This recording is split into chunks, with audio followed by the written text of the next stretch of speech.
Hi, யூடியூப்பில் அனைவருக்கும் காலை வணக்கம். நான் இந்த யூடியூப்பில் இருக்கிறதுக்கு ரொம்ப சந்தோஷப்படுறேன். ஆனால் நான் இன்னொரு ஆப்பில் இருந்தேன்.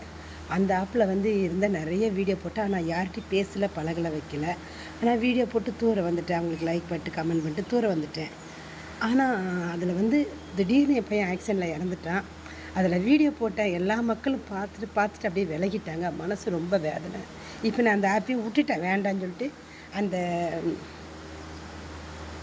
இதை விட்டுட்டேன், வேண்டான்னு சொல்லிட்டு விட்டுட்டேன். ஆனால் இப்போ யூடியூப்பில் இருக்கேன். ரொம்ப சந்தோஷம். எல்லாம் அண்ணன், அக்கா, தம்பி, தங்கச்சி நல்லா பழகுறாங்க. மகா நல்லா பழகுறாங்க. ரொம்ப பிடிச்சிருக்கு. ரொம்ப ஆறுதலாக இருக்குது மனசுக்கு. நான் ஒத்தையில் இருக்கும்போது மனசு ரொம்ப சங்கடப்படுவேன். இப்போ நான் வேலை நல்ல வேலை. ஆனால் வேலை பார்த்து சும்மா இருக்க நேரம் இந்த மாதிரி வீடியோ போட்டுக்கிட்டு அவங்கக்கிட்ட பேசிட்டு ரொம்ப மனசு கொஞ்சம் ஆறுதலாக இருக்குது. இந்த